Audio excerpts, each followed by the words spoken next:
Hi everyone, today we're setting up Santosh. I don't know if you remember this, but around 2010 there was this growing obsession in India with becoming better at spoken English. I remember picking up the newspaper just to read the sports section and always finding these strange pamphlets and advertisements promising to improve your spoken English, along with helping you speak in American or British accent. And eventually those advertisements escaped the newspaper altogether. You would see them plastered on telephone poles. Telephone poles. I completely forgot they even existed. But basically, every place that you find political banners nowadays were once prime real estate for three things: Times coaching for MBA, bank coaching for clerks, and spoken English or accent training schools. It was almost as if there was an entire industry telling Indians, the way you speak English isn't good enough, you need to change it. Every once in a while, I would get a comment like this. This is very off topic, but please, how do I get an accent like yours? I want to make content on the international stage, but given my accent, I am mostly unintelligible to my white friends. Did you get accent training? Any tips at all would be appreciated. And so I went on a goose chase, and I found countless other comments, some asking similar advice, some praising it, and then there was this one that gave me a good chuckle. But regardless, I couldn't help but wonder, how do I answer them? Because the answer is much more complex than what I can go about in the comments. My opinion on the matter for my fellow Indians is this: your accent does not really matter, with an asterisk. And I know it sounds ironic, especially coming from an Indian who has very minor traces of it, but it is a statement that I wholeheartedly stand by. Why? Because accent is like a beautiful girl or a handsome guy. The first impression is impressive, but it can all go to hell real fast. For a moment, let us look at two of the most well-spoken Indians who are on the complete opposite spectrum when it comes to their accent. The first person is Shashi Tharoor. Unless you're being crassly provocative, to find something terribly different as a way of looking at these things. If you're treating issues that are sacrilegious in one sense or the other, there's a lot of hagiography about the Indian nationalist heroes, for instance, just as there's a great deal of reverence for the ancient epics. His grammar is immaculate, and his vocabulary might outclass many of the literature professors in Indian colleges. His grasp over tonality is even better. So I don't think it will be controversial to say that his English on the surface is very impressive. But sometimes I actually find him to be very superfluous to a point where I can barely make any sense of it. And that should raise a red flag for you, because even if Mr. Tharoor spoke in a thick Indian accent, it would still sound impressive, and yet you would still barely be understanding him. And that is where the purpose of language comes in. The purpose of any language is to get your message across. Big words, beautiful accent, which is subjective, all of it should be weighed down on your priority list if you want to improve your English.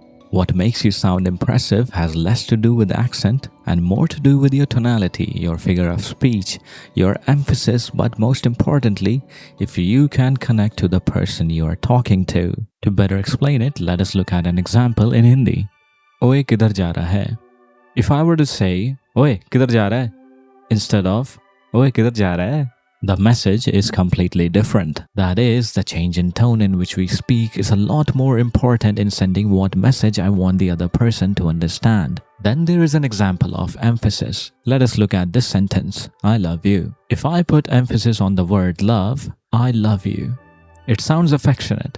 If I put emphasis on the word you, I love you, it becomes a question. Now be honest with yourself. Would losing your Indian accent have changed either of those? The answer is no. The thing is, language becomes easier if we clearly understand the message we want to pass along. It becomes infinitely more complex the more we are unclear about what we want the person to understand. So before you blame your accent, run this checklist with me. Do you read enough? Is your vocabulary thin? Is your sentence construction awkward?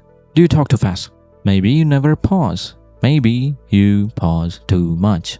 Do you don't know where to put your emphasis? And the one almost nobody mentions, maybe you are translating every sentence from your native language into English in real time before you say it. If any of these are true for you, forget the accent, fix these first, and you will already become a better speaker. Here's a number that might reframe this whole video for you.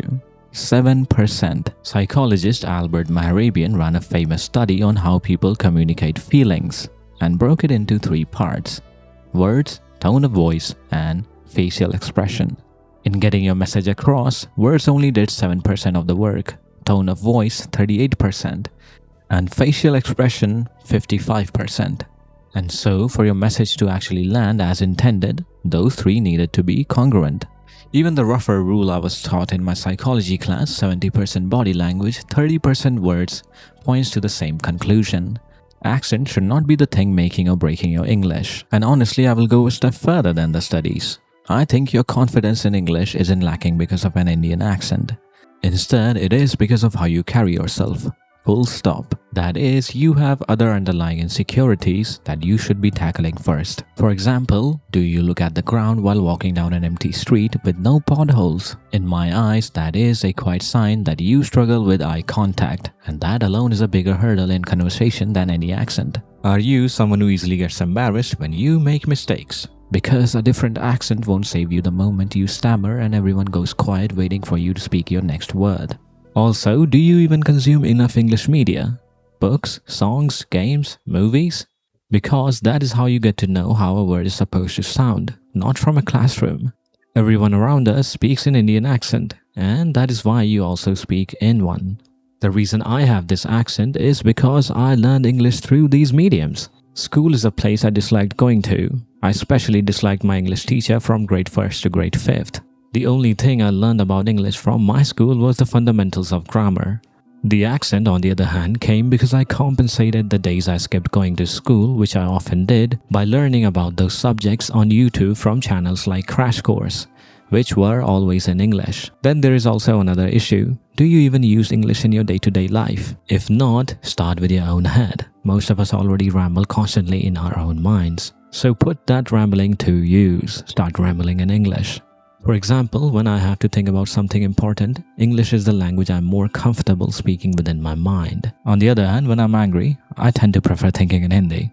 And you only notice these small things when you pay attention to yourself, when you truly and deeply are interested in knowing what sort of a person you are. No one will tell you about your blind spots. It is up to you to find them.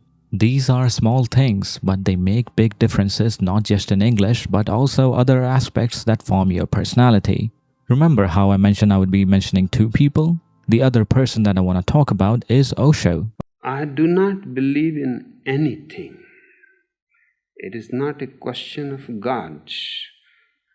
I do not believe in believing. My approach is to know. And knowing is a totally different dimension. It starts from doubt. It does not start from believing. The moment you believe in something, you have stopped inquiring. Osho gave entire discourses in English to people who were natively speaking English, that too in an unmistakable Indian accent. And yet he always kept everyone wide awake. Every pause, every word aimed at one clear intent: to make you understand his perspective as clearly as possible. I'm not jealous of Mr. Shashi Tharoor, but I am jealous of Osho. If I could speak like Osho, I would give away this accent that I have in a heartbeat and not even regret. But if some of you are still around and still want to get some tips on how to change your accent, and I really want to put emphasis on changing, not improving, the only thing I can tell you is, I honestly don't really know. I generally tell people not to move your tongue too much. That is, trying to keep the front of your tongue touching the area where your upper teeth and hard palate merge.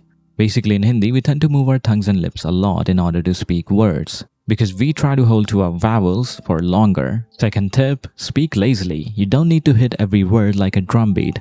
Think of it more like a violin, each note blending gently into the next. But even if you end up changing your accent superficially, you need to know it has its downsides too. The person who will dislike you the most are your fellow Indians. So yeah, those were my 2 cents. I don't know how much it will help you. But if you enjoyed this video, please leave a like and subscribe to my channel. It really helps my small channel a lot. This is Revoked Jester. Peace out.